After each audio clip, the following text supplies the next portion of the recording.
In merely 2 years, Germany decimated whole armies, eliminated borders, seized capital cities, and transformed Europe into a chessboard commanded by the Reich. How was it plausible for a nation beaten in 1918 to subdue half a continent before 1941? This is a voyage through the political, military, economic, and psychological gears that made Hitler, for a fleeting and destructive moment, the warlord of the conflict. The initial shock, the Blitzkrieg, ravages Europe.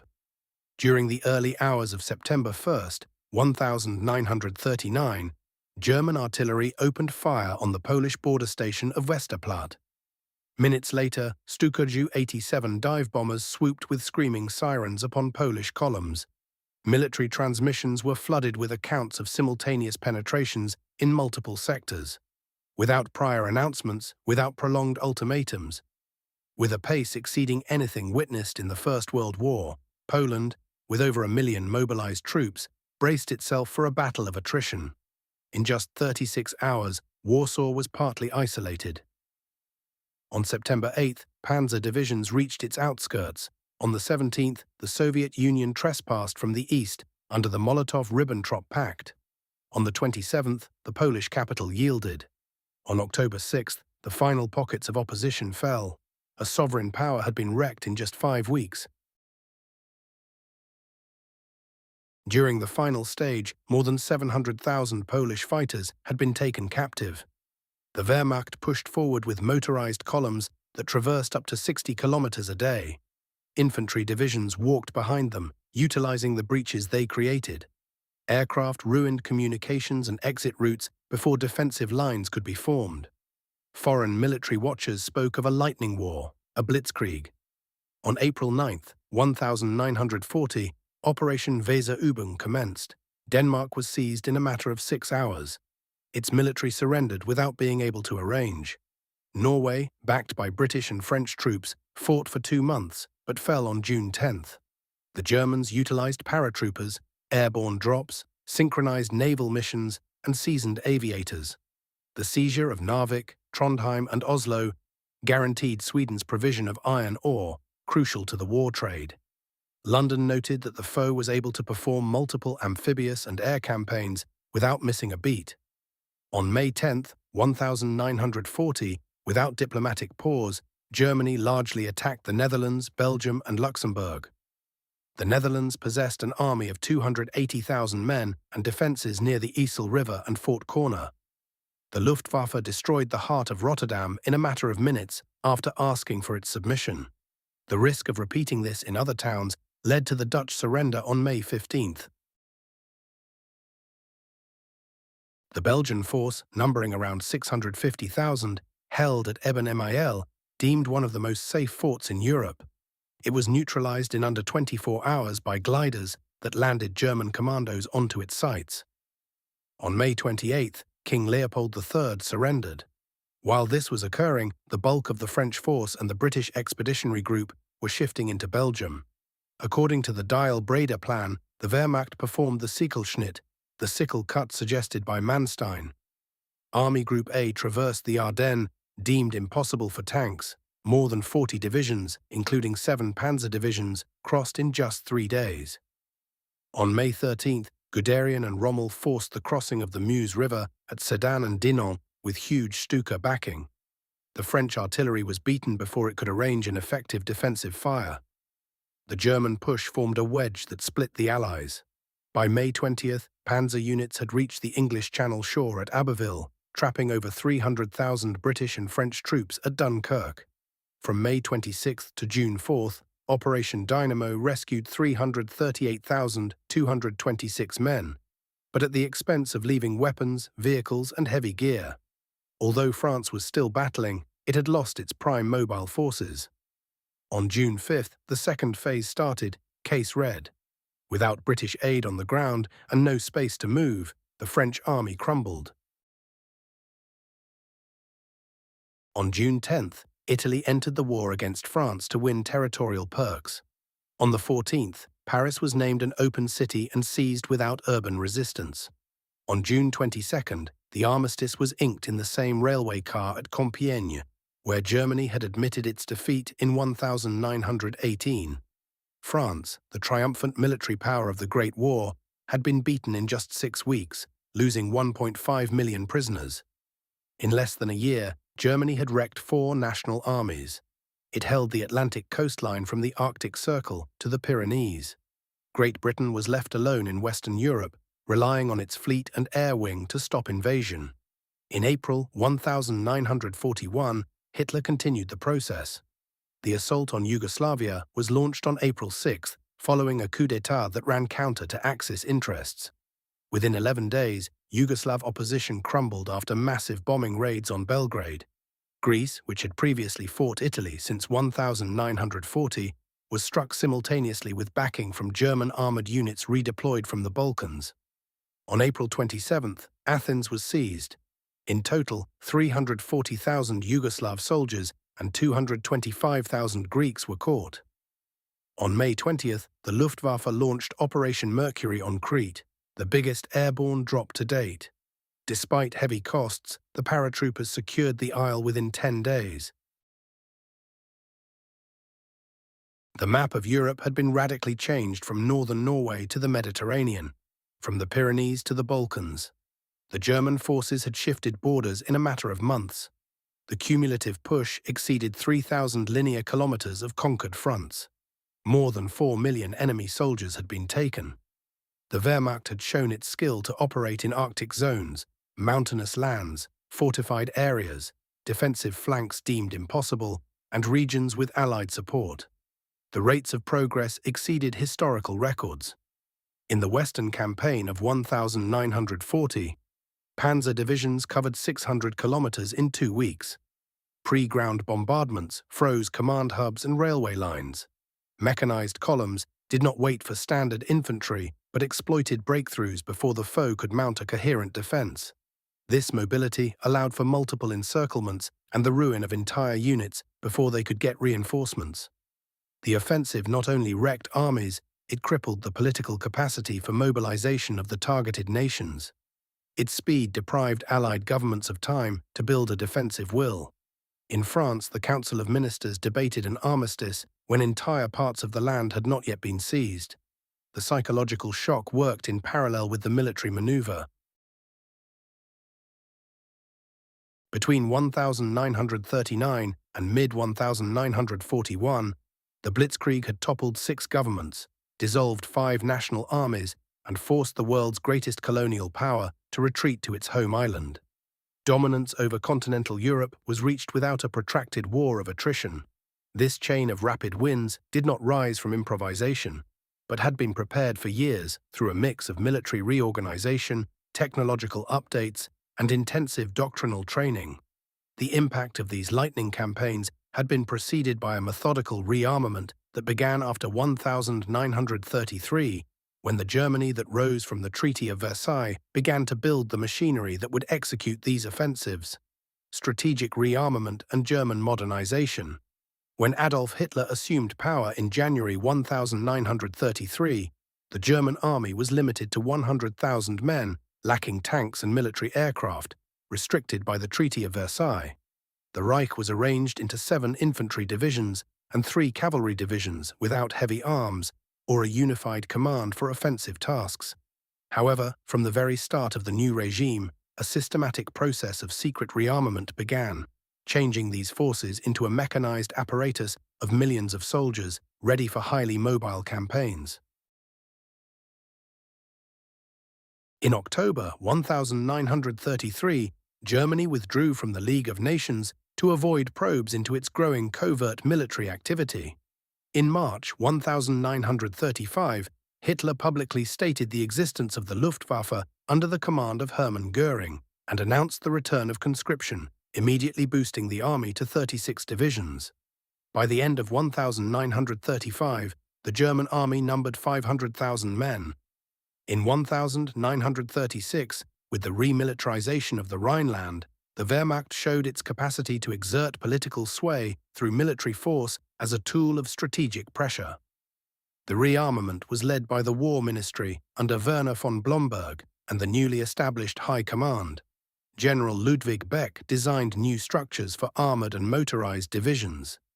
Heinz Guderian promoted doctrines that made tanks the spearhead of mechanized forces capable of smashing through lines and penetrating deep into enemy land without pause. As these ideas progressed, Karl Lutz and Oswald Lutz oversaw the formation of the 1st Panzer units trained in rapid penetration maneuvers. In September 1936, the 4-year plan led by Göring was launched with the goal of readying the Reich economically for war within 4 years. Priority was given to the making of motorized vehicles, automated weaponry, and tactical attack aircraft. By 1937, Germany had developed the Panzer I and II tanks, useful for drills and training, while the Panzer III and Panzer IV were in production to play the main role in actual combat. The automotive trade, represented by Daimler, Benz, MAN, and Krupp, standardized parts to hasten production. Armored divisions were organized as distinct formations capable of operating alone. The Luftwaffe grew rapidly. In 1934, it had 1,500 aircraft. In 1935, 2,500, and by 1939, it had more than 4,000 active aircraft. Special note was given to the Ju-87 Stuka dive bombers, the Bf-109 fighters, and the Heinkel 111 and Dornier 17 medium bombers. Each squadron received training to work in sync with ground forces, attacking defensive spots minutes before the armored push. The pilots of the Condor Legion in Spain applied and refined these tactics from 1936 onward, testing with concentrated bombing raids like the one on Guernica and synchronized attacks with armored vehicles in battles such as Brunette and Teruel. The mechanization of the army was key.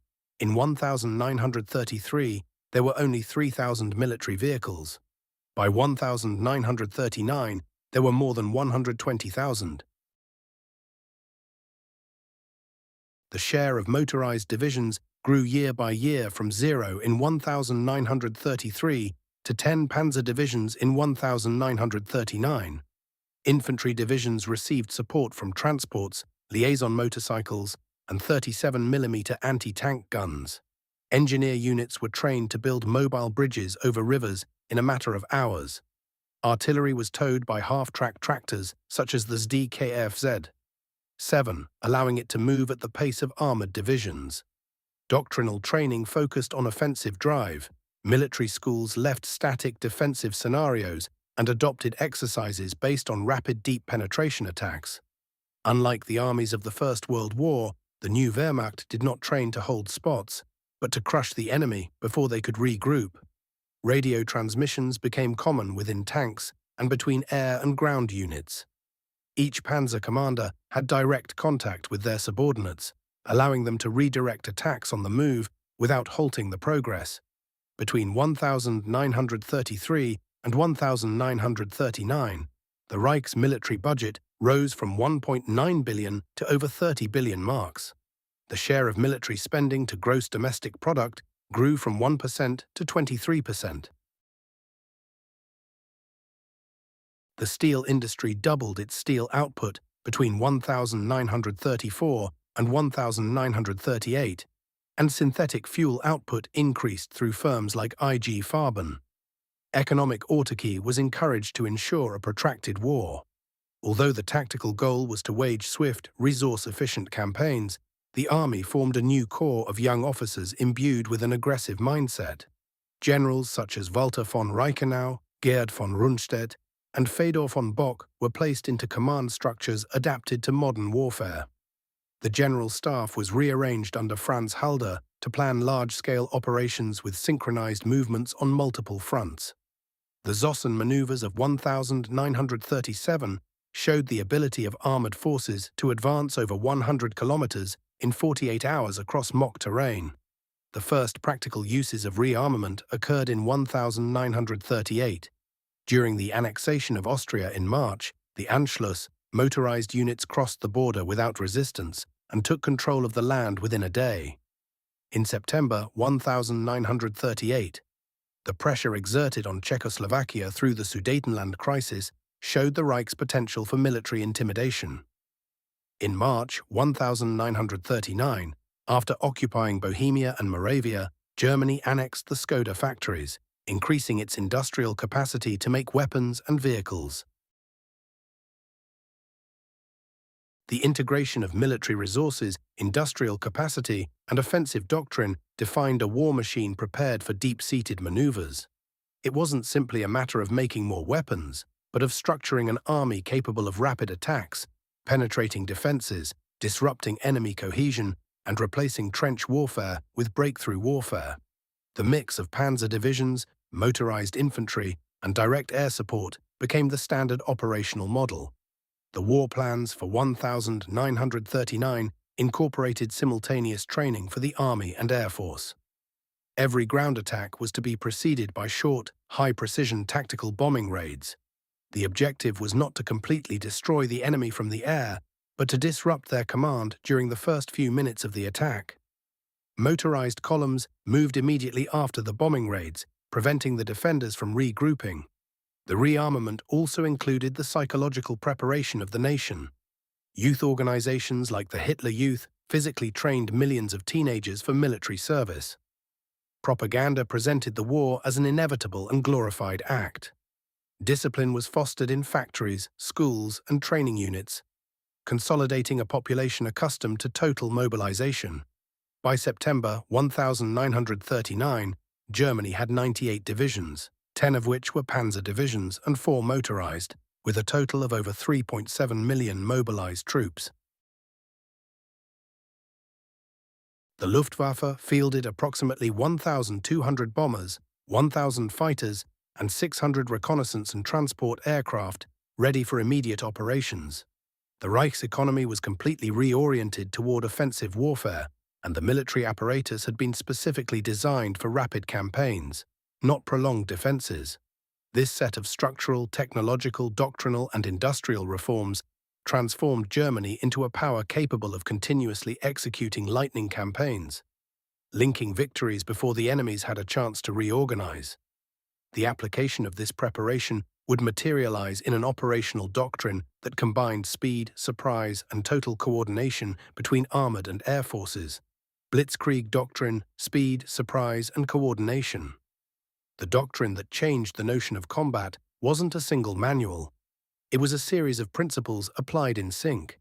Its backbone was the Schwerpunkt, the point of effort, concentrating mobile forces on a narrow sector with the intention of breaking enemy cohesion. The breakthrough was sought not through attrition, but through shock.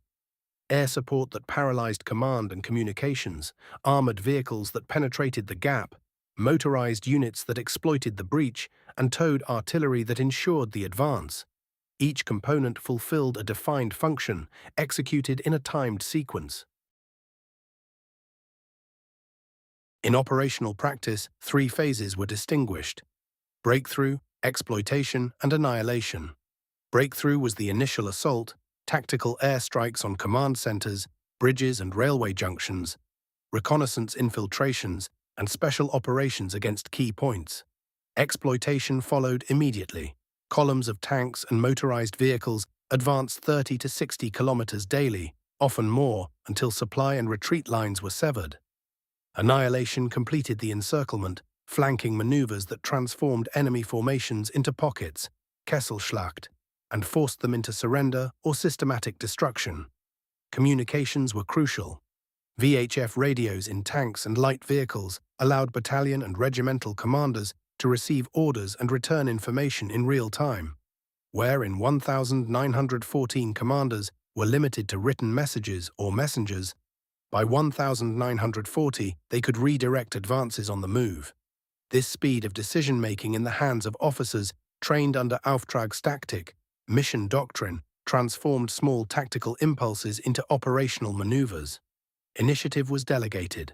The commander's intention was clear, but the execution was left to the lower level. Thus, the chain of command responded flexibly. When a pass was blocked, drivers and squad leaders sought alternative routes without halting the advance. The Panzer Division's organizational structure was designed for autonomy. Each division had armored regiments, motorized infantry battalions, self-propelled artillery, anti-aircraft units and engineer companies. Reconnaissance companies preceded the advance. Engineer units cleared paths, and anti-tank units protected exposed flanks. All of this was designed to sustain a continuous advance to reach operational objectives, not just tactical positions. Air and armored tactics were integrated through specific procedures. The Luftwaffe developed the concept of tactical air support, taktische Luftunterstützung, immediate support flights with Stukas and fighters neutralizing enemy artillery and sowing panic in the rear. Attack and movement timings were calculated. 30 to 60 minutes after the first air jump, the tanks would begin their push. This window left enemy defenses tied to extinguishing fires and reorganizing instead of coordinating a counterattack. The customary waiting chain, waiting for infantry, artillery, and engineers to synchronize, was abolished in favor of a continuous advance that exploited the initial disorganization. Logistical mobility was also innovative. Light columns used forward depots, towed tankers, and mobile repair centers. Units behind the advance were ready to finish off captured positions. Makeshift fuel and ammunition depots, mobile workshops for repairing transmissions and tracks, and ambulances for rapid evacuation of the wounded. There was no reliance on long supply lines.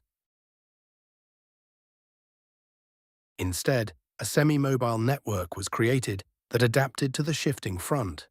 The goal was to ensure that the main column did not stall due to a lack of spare parts or fuel in the first 72 to 96 hours.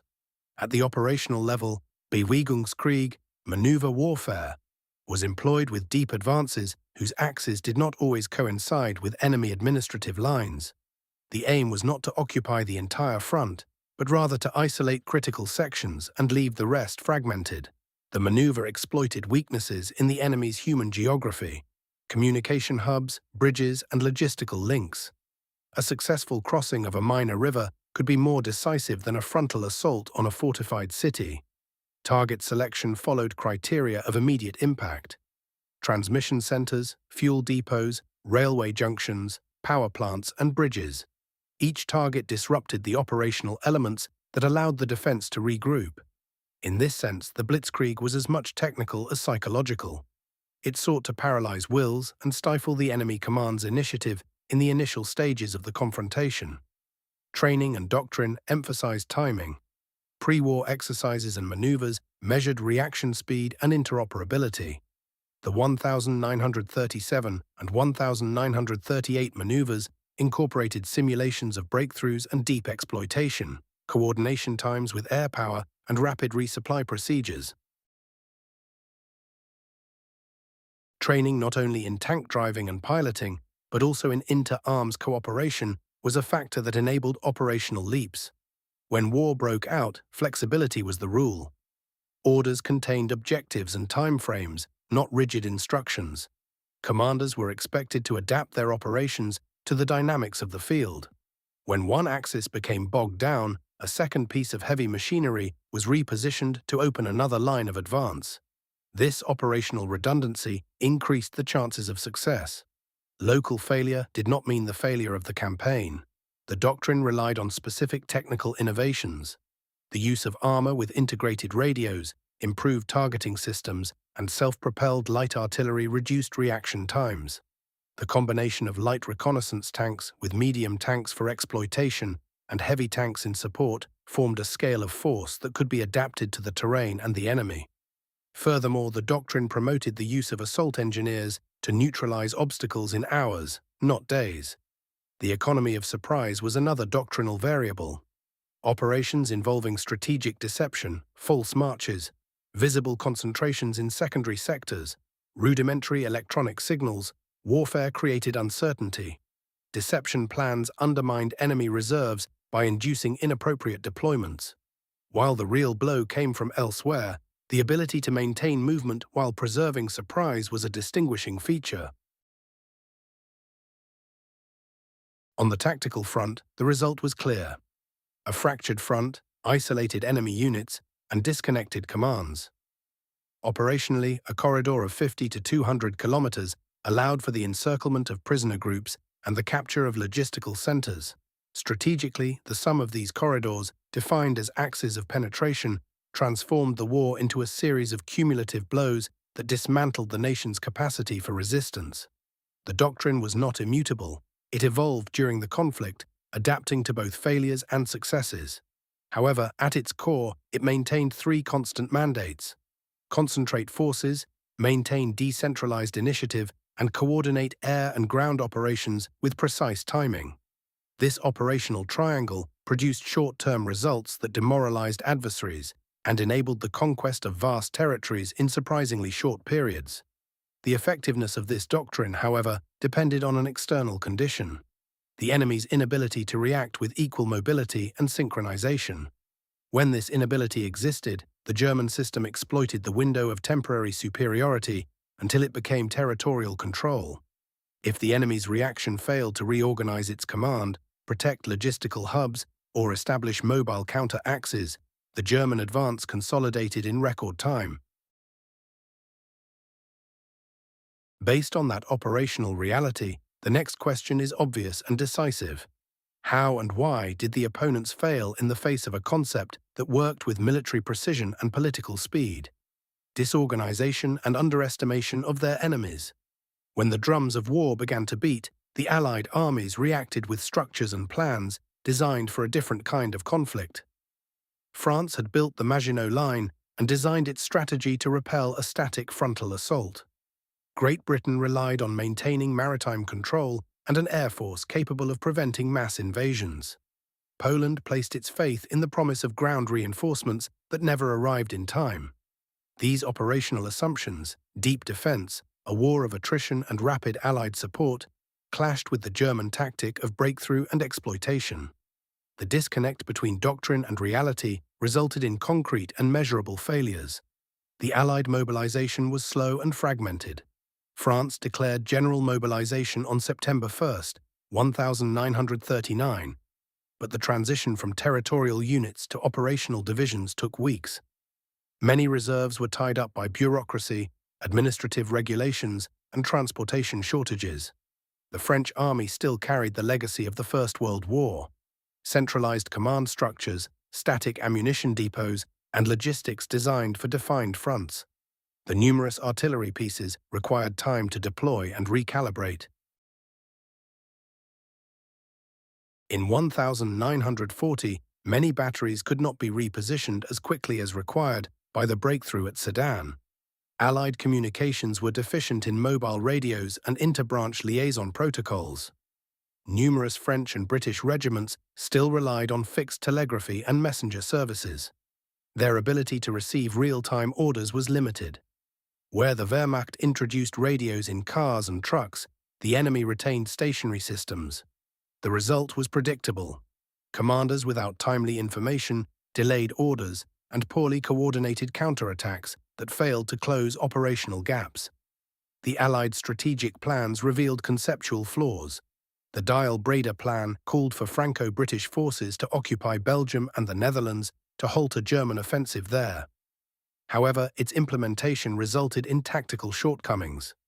The dispersal of forces along too broad a line and the reliance on fixed points allowed Germany to choose the Ardennes as its breakthrough axis, a consideration the Allies deemed impractical for armored vehicles. The expectation that panzers would be unable to advance through wooded and swampy terrain proved to be a flawed assumption with operational consequences. Human intelligence and the interpretation of signals failed on several fronts. Reconnaissance reports during the preparatory phase of the 1940 offensive highlighted German logistical concentrations, but these were either underestimated or attributed to diversionary maneuvers. The inability to translate activity into strategic intent led to reactive responses and densely packed but mobile defensive positions. In short, the information war favored the active enemy and the defender who misinterpreted the signs. Enemy inter-arms coordination was also conspicuously absent. In many French sectors, air support was not organized to accompany ground counterattacks with limited time. Artillery lacked procedures for rapid redeployment in the face of deep penetrations, and engineering corps were not given priority for repairing key bridges within the time frame dictated by enemy exploitation. These shortcomings transformed local failures into operational collapses. Politics and command became entangled in decisions that delayed critical actions. Conflicting orders between governments and high commands hampered bold maneuvers. In several cases, military leaders waited for political authorization before launching counterattacks with limited resources. This delay eliminated the residual speed needed to close gaps. The fragmentation of the chain of command resulted in delays of hours, which in blitzkrieg doctrine were equivalent to losing territorial control. The Allied armies also suffered from specific logistical problems: a shortage of transport trucks, a lack of mobile depots, and an over-reliance on railways that enemy aircraft could disrupt. When railway junctions fell, the redistribution of tanks, ammunition, and fuel ground to a halt. The absence of forward depots forced many defensive units to withdraw resources from distant centers, disrupting their ability to sustain continuous maneuvers. The human factor had direct effects. A significant percentage of Allied officers lacked experience in modern mobile warfare. Their prior training focused on positions and lengthy written plans.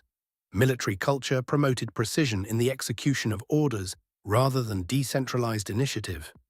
Given the need for rapid tactical improvisation, the lack of autonomy at lower levels of command led to decision-making bottlenecks.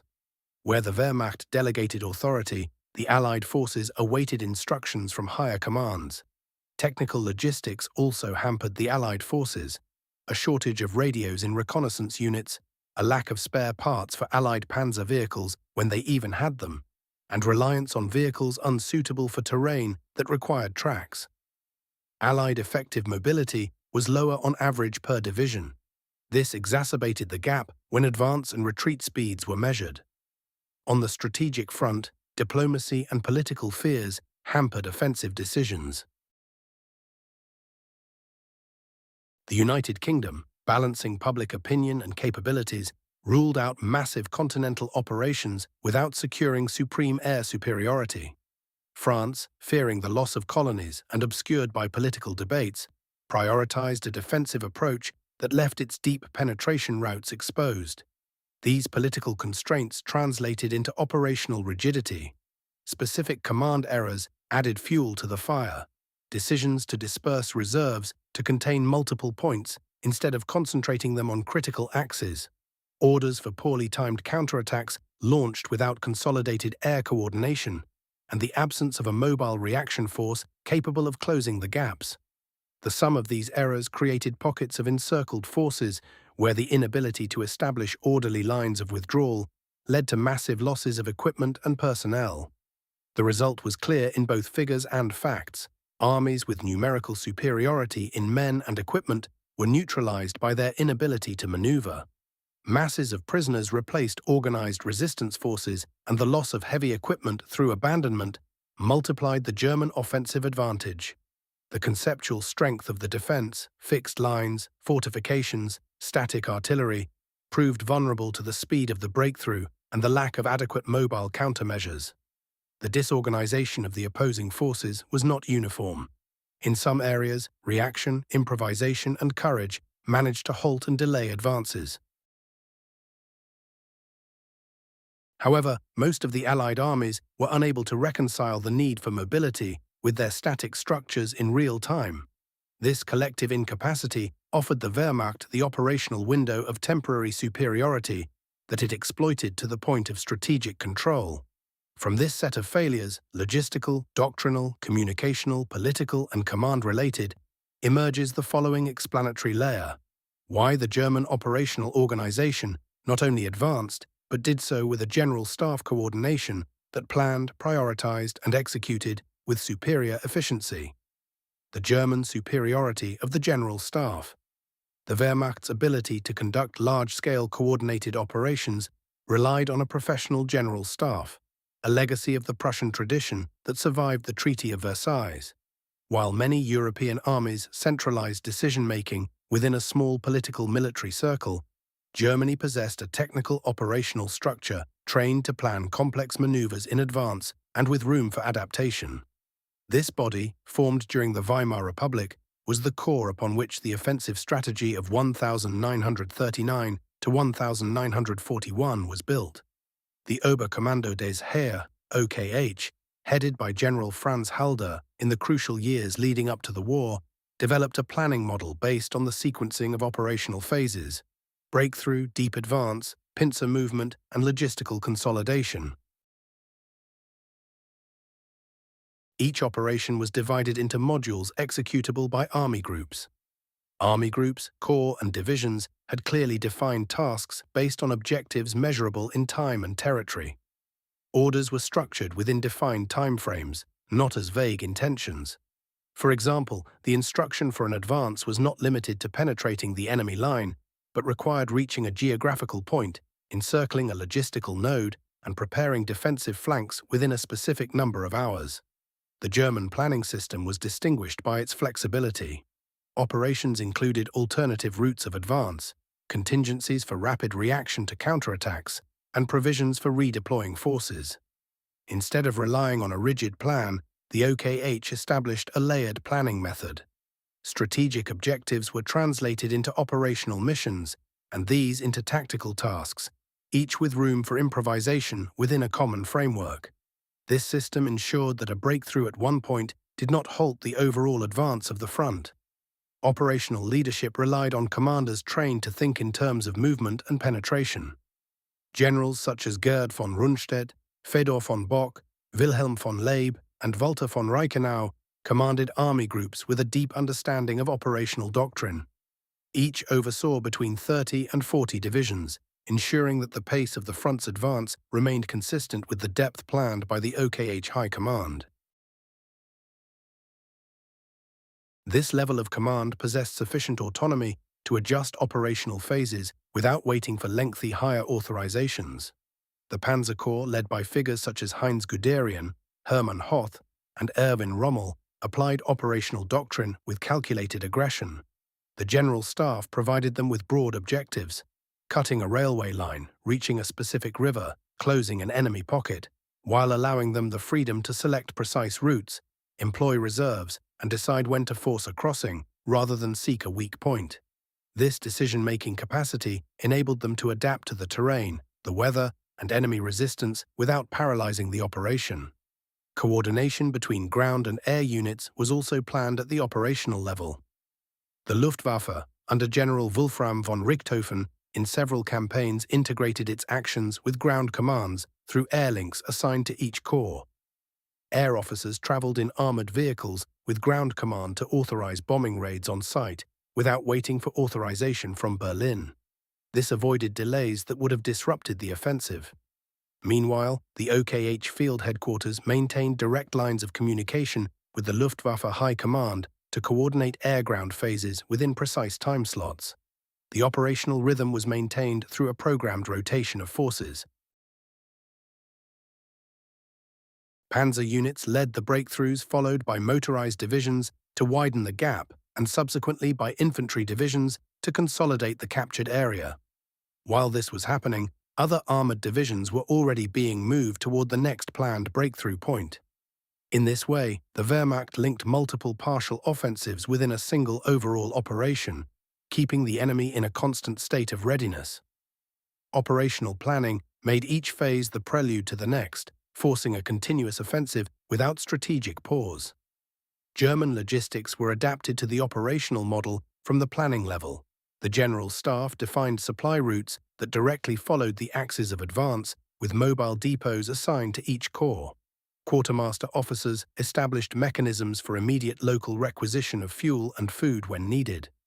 The divisions were trained to operate for up to 72 hours, while advancing without direct support, before requiring formal resupply. Enough time to determine whether the attack secured a logistical corridor. Vehicle and troop attrition was estimated based on kilometers traveled, not days of combat, allowing for the prediction of technical support needs in advance. Operational planning also considered temporal factors.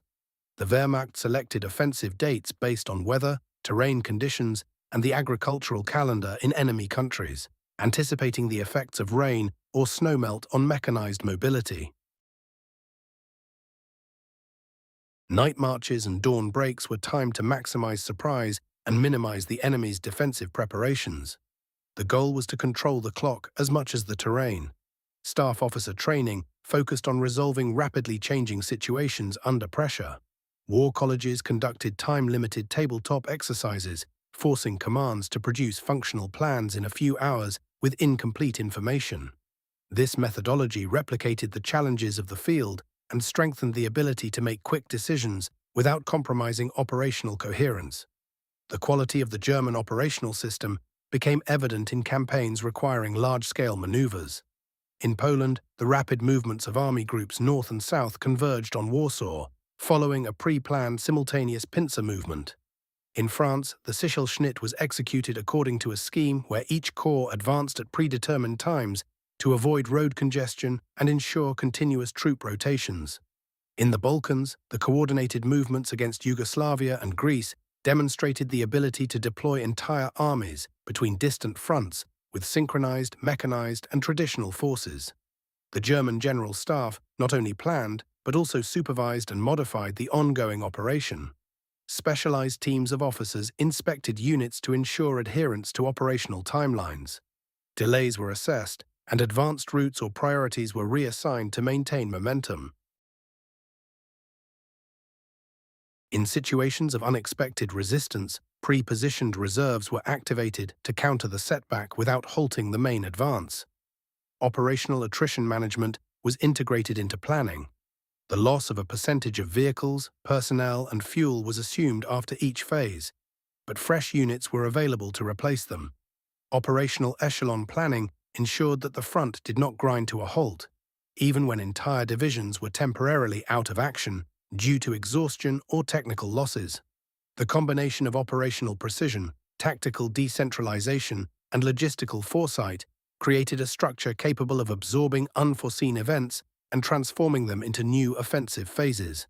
The adversary faced a machine that had already planned its next move before completing the current one, hindering any attempt at an effective response. This sustained command and operational structure gave the Wehrmacht a clear psychological advantage. It not only advanced, but did so with order, rhythm, and apparent inevitability. That perception became a weapon in itself. The next key component stemmed directly from that operational superiority, the construction of an image of invincibility that shaped the perception of the enemy, the world, and the German soldier himself. Psychological factor and propaganda of invincibility. The consecutive victories between 1939 and 1941 generated a cumulative psychological effect both inside and outside Germany. At the front, soldiers observed that each offensive ended with retreating allies, captured cities, and entire armies surrendering. The blitzkrieg, executed with precision and continuity, created the impression of a perfect system. The figures reinforced this feeling. 5 armies defeated in less than 2 years, millions of prisoners captured, and capital cities occupied without the enemy managing to mount a decisive strategic counterattack. Each campaign reinforced in the German soldier the idea of belonging to an invincible force. Troop morale soared as operational reports confirmed that German losses were relatively low compared to the enormous enemy casualties. In the 1940 French campaign, over 1.5 million prisoners were captured, while German losses hovered around 27,000 dead. In Poland, resistance crumbled within weeks, and in Norway, a combined Allied force was neutralized. The German soldier perceived that the enemy retreated after the initial shock, and that the German command structure maintained uninterrupted control of the advance. This direct experience fostered operational confidence that facilitated immediate obedience to new orders. The regime's propaganda systematically exploited these results. Joseph Goebbels used film, radio, and the press to construct a narrative of absolute superiority. The weekly UFA Wochenschau newsreels showed panzer columns advancing without apparent resistance, troops marching in orderly fashion through occupied cities, and Allied prisoners walking in endless columns to detention camps. The images were accompanied by commentary that emphasized the speed of the victories and the professionalism of the army. Scenes of attrition or hardship were avoided, reinforcing the public perception of a near-surgical war. The Ju-87 Stuka became a psychological symbol of terror. The sirens mounted on its landing gear produced a wail before impact that instilled panic in enemy troops.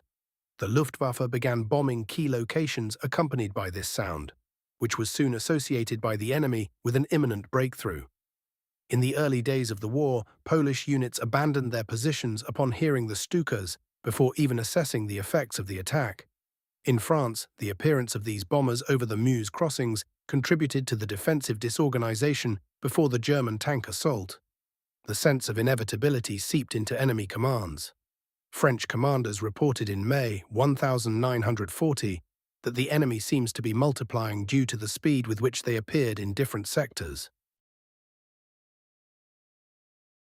In Yugoslavia, entire units surrendered before engaging in prolonged combat upon seeing mechanized columns approaching relentlessly. The speed transformed fear into paralysis.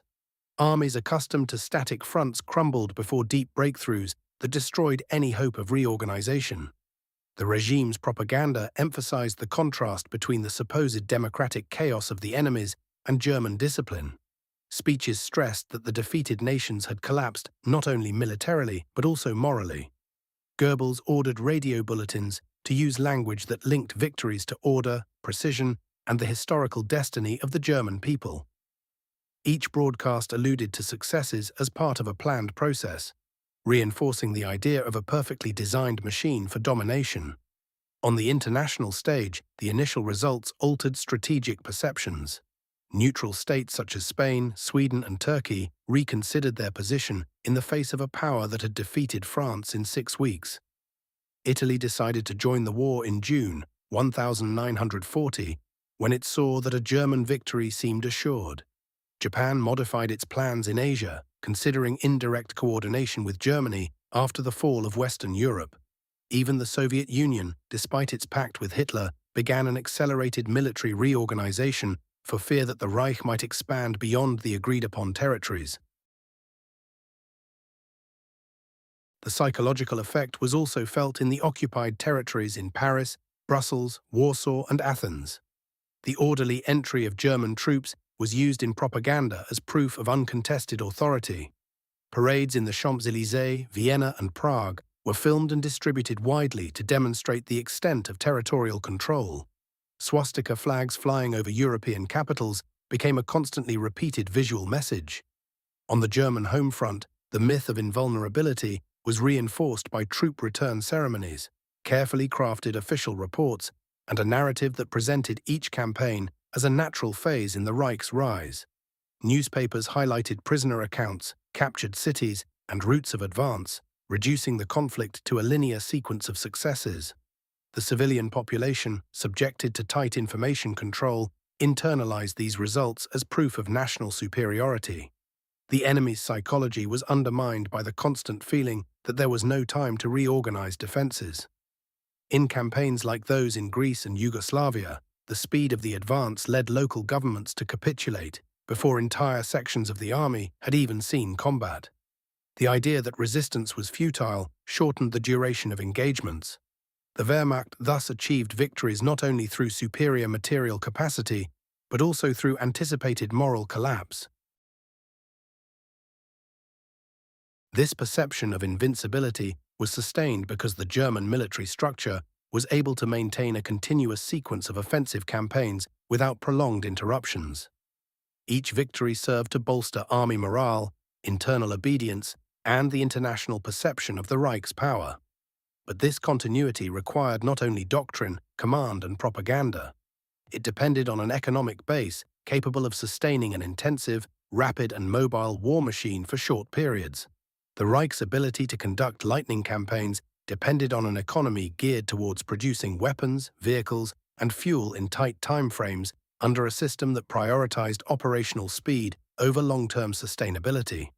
War economy prepared for short conflicts. When Hitler came to power in 1933, Germany was still reeling from the effects of hyperinflation and mass unemployment under the Weimar Republic. 6 million unemployed represented a readily available workforce for a state seeking rapid rearmament.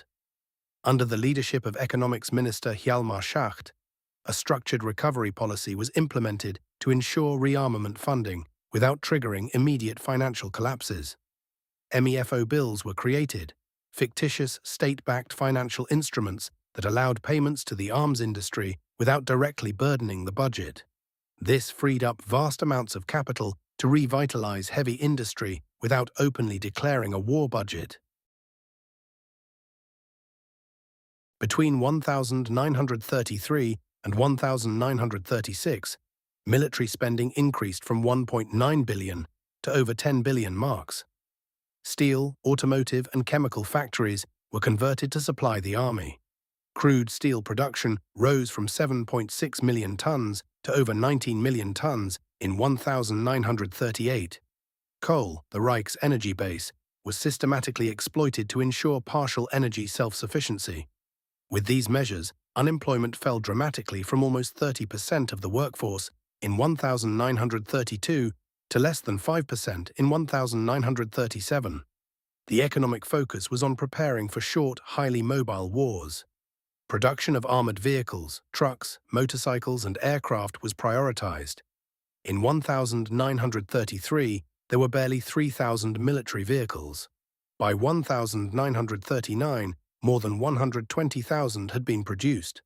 The Luftwaffe went from virtually non-existent to having more than 4,000 operational aircraft in the same period.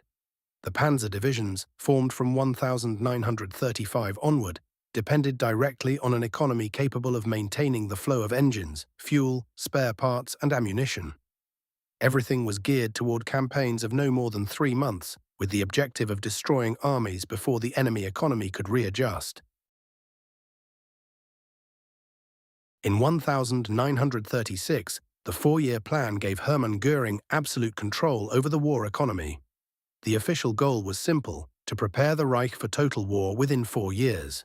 Industry was reorganized according to priority categories: steel, armaments, vehicles, fuel, and chemicals. Production of synthetic gasoline through coal hydrogenation, developed by IG Farben, was boosted.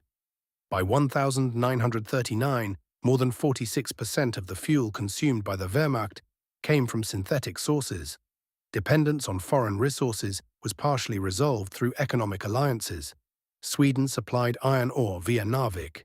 Norway ensured nickel and access to the Northern Sea. The Balkans provided Romanian oil, and the Molotov-Ribbentrop Pact of August 1939 guaranteed Germany Soviet deliveries of wheat, oil, manganese, and natural rubber. Each military victory allowed for the absorption of new resources. The annexation of Austria in 1938 provided gold reserves and manpower. The capture of Czechoslovakia in 1939 secured control of the Skoda factory, which specialized in heavy weaponry. Poland contributed coal and agricultural materials. France offered minerals, state financial deposits, and an entire industry that could be repurposed under German management. The industrial structure operated according to planned schedules for specific offensives. Before the Polish campaign, the production of light ammunition and fuel was adjusted to supply a conflict estimated to last between 6 and 8 weeks. In anticipation of the Western campaign in 1940, the delivery of spare parts and anti-tank guns was intensified in the months leading up to the operation. The economic apparatus responded to phases of concentration, followed by rapid consumption in the field. It was not designed to sustain a prolonged, uninterrupted war, but rather to ensure consecutive decisive blows. Labor mobilization was key. Millions of workers were integrated into the Reich Labor Service, carrying out tasks such as building roads, fortifications, and industrial plants. The civilian population was gradually conditioned to work longer hours and accept the priority given to war production. Wages remained controlled, but guaranteed employment created a relationship of dependency between the population and the state, which ensured labor discipline in key sectors such as Krupp, Daimler-Benz, Messerschmitt, and Junkers. Blitzkrieg campaigns reduced economic strain. This model avoided protracted wars of attrition that depleted resources. Poland had been conquered quickly, allowing the use of agricultural and mining regions without lengthy periods of military occupation. France, with its advanced industry, could be exploited from 1940 onward through confiscations, forced taxes, and compulsory production orders. In this way, the Reich transformed military victories into economic reserves for future operations. The German administration created structures to channel newly acquired resources. The economic plan, coordinated by Göring through the Central Office of the Four-Year Plan, managed steel, coal, and fuel extracted from conquered territories to bolster new phases of production. In 1941, tank production increased significantly, thanks to the use of French raw materials and Czech factories. Thus, territorial expansion was an expected component within the functioning of the military economic system. However, the model had its limitations. The complete motorization of the army was never achieved. In 1939, over 60% of infantry divisions still relied on horses. Tank production lagged behind that of its potential long-term adversaries. In 1939, Germany manufactured around 1,300 tanks, while the Soviet Union produced over 3,000 annually. Synthetic fuel was expensive and insufficient for prolonged campaigns. The German economy depended on continuous success to absorb new resources. Each offensive had to fuel the next. The pre-war German economy was designed for short, rapid, cumulative victories. It could not sustain an offensive pace indefinitely without incorporating the resources of the defeated adversary. Every month without victory increased the strain on production and the need to allocate more financial and human resources to a war machine that consumed steel, fuel, and labor at ever-increasing rates. That model only worked under a leadership capable of risking everything in successive offensives before the system began to break down. Strategic decisions depended heavily on a centralized personalistic command that constantly strived to maintain the initiative even when financial resources were limited. These risky campaigns, which demanded speed, bold decisions, and the conviction that the enemy would not react in time, are directly linked to the figure of a leader willing to take the war to the limit of his economic capacity without backing down. Hitler, the bold leader willing to take risks. From his rise to power in 1933, Adolf Hitler guided the Reich's strategic course under one constant principle: to advance even when conventional calculations suggested caution. His leadership was characterized by high-risk decisions that in the early years of the conflict yielded results that consolidated the expansion of German power. His absolute authority over the army allowed him to translate these personal decisions into operational orders without effective opposition. The first act of international defiance was Germany's withdrawal from the League of Nations in 1933, aimed at preventing any oversight of its clandestine rearmament. In March 1935, it imposed conscription, violating the Treaty of Versailles without any military response from France or the United Kingdom. This audacity escalated in March 1936, when it ordered the remilitarization of the Rhineland with reduced forces and no guarantees of army support in the event of a French response. The General Staff warned that an enemy counterattack would force a complete withdrawal, but Hitler took the risk, convinced that Paris would not act. His calculation proved accurate. The lack of Allied response reinforced his perception that resolve could substitute for military power. In March 1938, he launched the annexation of Austria by sending troops to Vienna without diplomatic guarantees of international acceptance. He again relied on the Western powers, choosing not to intervene. The Anschluss was carried out without Austrian military resistance and reinforced the idea that risky military decisions, accompanied by swift territorial execution, could upset the European balance of power without triggering a full-blown war. In September of the same year, he forced the handover of the Sudetenland following the Munich Conference, exploiting the psychological pressure of the threat of imminent war. Less than 6 months later, in March 1939, he ordered the occupation of the rest of Czechoslovakia without ethnic pretext, expanding the Reich's military industry with key factories such as Skoda. The invasion of Poland, launched on September 1, 1939, represented the first major risk. Hitler calculated that Great Britain and France would declare war, but would not immediately intervene with effective ground forces. He ordered a swift campaign, relying on the Wehrmacht's ability to destroy the Polish army before the Western powers could mount an offensive on the Western Front. He gambled on the enemy's strategic paralysis and was right. The outbreak of war was not accompanied by a significant French offensive, allowing forces to be redirected westward. The decision to invade Norway and Denmark in April 1940 through a simultaneous air and naval operation also involved high risks. Allied defenses could have severed German maritime supply lines, leaving troops stranded in hostile territory. Hitler approved the operation, relying on its swift execution, the element of surprise, and the enemy's inability to mount a coordinated response. Its success once again confirmed the viability of bold offensive decisions with limited preparation. Before the Western campaign of 1940, Hitler intervened directly in the design of the operational plan. When several generals proposed a classic frontal assault across Belgium, similar to the Schlieffen Plan of 1914, he accepted General Erich von Manstein's alternative proposal, which concentrated the main effort in the Ardennes through a scythe-like maneuver. Most of the general staff considered this terrain unsuitable for a rapid armored advance. Hitler approved the concept despite the opposition, convinced that a blow along an unexpected axis would produce a faster collapse than prolonged attrition. The successful execution of the Sichelschnitt reaffirmed his role as the operational decision-maker. In each early operation, Hitler pushed for speeds exceeding those anticipated by the general staff. During the crossing of the Meuse at Sedan, he insisted on maintaining the offensive, even in the face of logistical risks. In the phase culminating at Dunkirk, his order to halt temporarily stemmed from personal, political, and military calculations rather than technical considerations, demonstrating his direct intervention in the ongoing operations. Although this pause allowed for the Allied evacuation, by then the strategic victory in France had already been secured. In the Balkans, following the coup in Yugoslavia in March 1941, he immediately ordered a simultaneous attack on that country and Greece.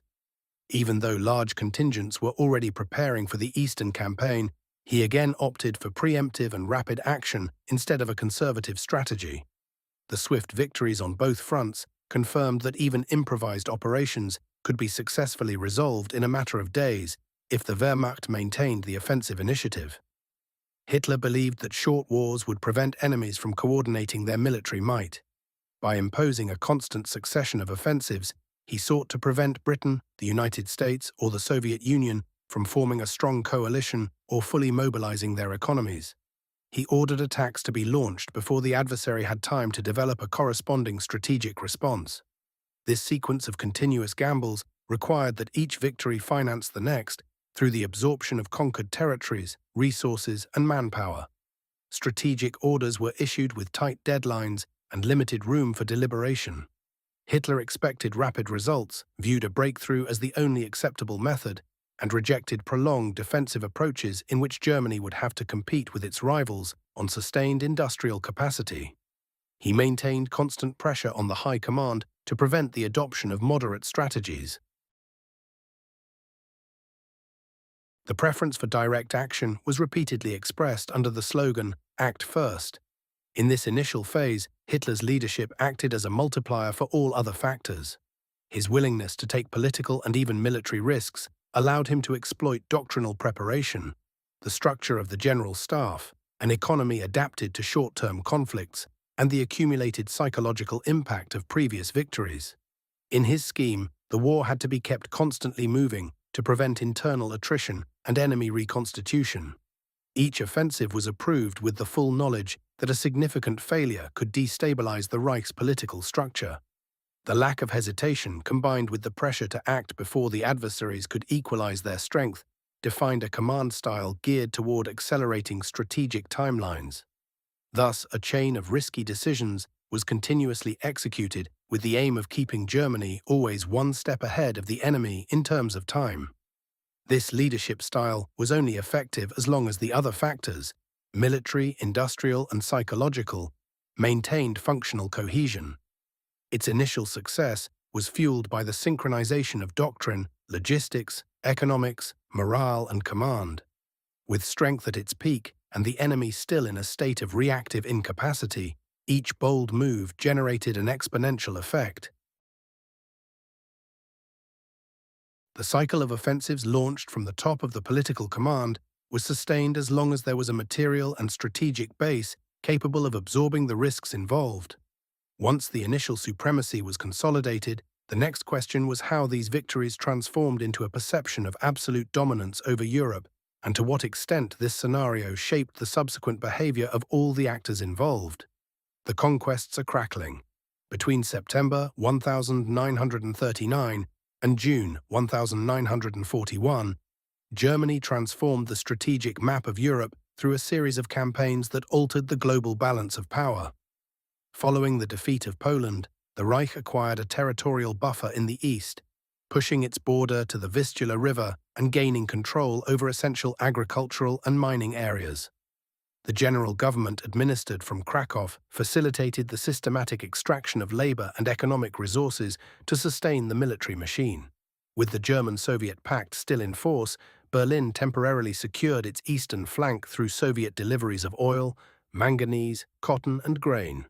In April 1940, with the occupation of Denmark and Norway, Germany secured maritime routes in the North Sea and direct access to Swedish iron ore shipped through the port of Narvik.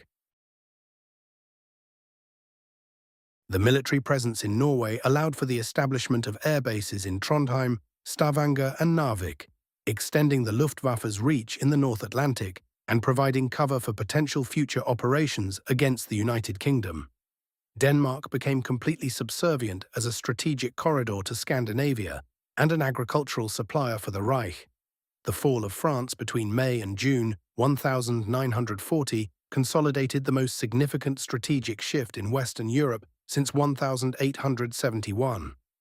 Germany seized control of one of the continent's most advanced industrial economies. The regions of Lille, Nancy, Alsace, and Lorraine were directly integrated into the German industrial structure. The occupation zone included essential ports such as Dunkirk, Bordeaux, Brest, and Cherbourg, enabling the establishment of submarine bases for the Kriegsmarine with direct access to the Atlantic. Paris was occupied without widespread destruction, facilitating the administrative utilization of its infrastructure. The Vichy regime ensured a controlled supply of French resources without the need for a large-scale military occupation of the entire nation. Following the surrender of Belgium and the Netherlands, Germany gained access to key river networks such as the Meuse, the Rhine, and the Scheldt, as well as industrial centers like Rotterdam, Antwerp, and Eindhoven. These regions were quickly integrated into the German logistics system to support future operations. The European rail infrastructure was reworked under German command, facilitating the movement of troops from the English Channel to the Hungarian border without political obstacles. With the occupation of Luxembourg and most of northern France, the Reich secured land corridors for future offensives into the Balkans and the Mediterranean Sea. Italy, after entering the war in June 1940, became a subordinate ally within a continental bloc dominated by Germany. The Axis expanded into Bulgaria, Romania, and Hungary through diplomatic agreements and military pressure. In October 1940, Romania became a direct economic satellite of the Reich, thanks to its oil production in Ploiești, vital for the Reich's air force and armored vehicles. In April 1941, the lightning invasion of Yugoslavia dismantled a state that crumbled in 10 days. Greece fell shortly afterward, following a combined German-Bulgarian offensive. The Balkan campaign gave the Reich land control from the Alps to the Aegean Sea and secured logistical corridors to southeastern Europe. Access to raw materials such as copper, bauxite, chromium, and agricultural products significantly increased the German army's capacity to sustain prolonged operations.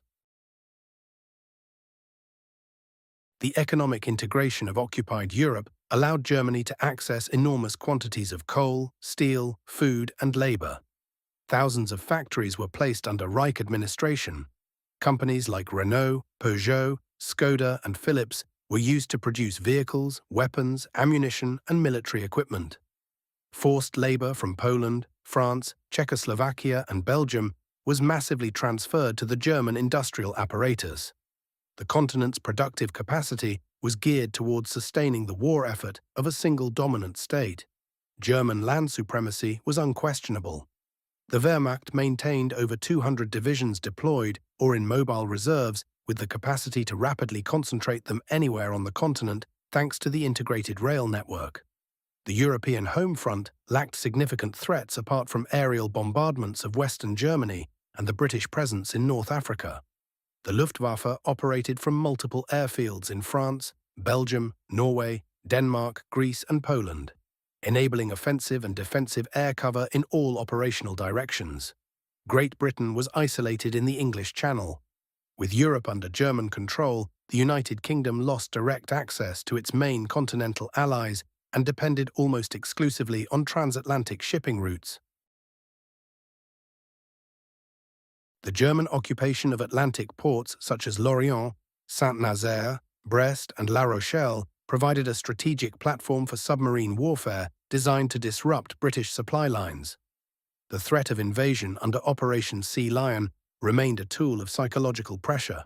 Even though it was never carried out, German dominance established a continental order centered on Berlin, with networks of collaboration imposed or induced. Governments such as Vichy in France, Tiso in Slovakia, Pavelic in Croatia, and Antonescu in Romania submitted to the Reich's authority in military and economic policy. Hungary, Bulgaria, and Finland actively collaborated in future military operations. Germany not only controlled territories, but also coordinated allied or dependent armies that were integrated into subsequent campaigns. International perceptions of German power reached their peak in mid-1941. The United States had not yet officially entered the war. The Soviet Union had signed trade agreements with the Reich and was avoiding direct confrontation. Japan was watching the European situation to assess its own expansionist ambitions in Asia. With over 4.5 million men under arms and a military machine stretching from the Atlantic to the Aegean, Germany appeared to have established a system of structural domination over the continent. The conquest of Europe was not only military but also logistical, economic, and territorially cumulative. Each previous victory provided resources that facilitated the next. The capacity for movement, the integration of industries, the absorption of raw materials, and the control of communications placed the Reich in a position to plan even larger offensives. With the entire continent under its control, or in a subordinate position, Germany was at the height of its power. From that moment on, the question arose of how to sustain an empire based on a continuous series of rapid offensives and whether it was possible to extend this model beyond European borders without the very factors that had built its supremacy beginning to generate internal tensions. The next phase would be defined by the decision to expand that dominion even further east in a move that would test the model that had driven Germany's rise since 1939. All of Europe had changed hands. From Narvik to Athens, from Brest to the Vistula, the map was stained black with the Reich. Factories worked for Berlin, trains transported German troops without crossing hostile borders, and entire armies marched under the shadow of the swastika. Enemies fell one after another, and the neutrals watched in silence. Germany had reached an unprecedented position. It dominated the continent and seemed unstoppable. But the system that had brought it so far demanded further advances, and the next step pointed eastward, a scenario that would bring the entire model to the brink of collapse.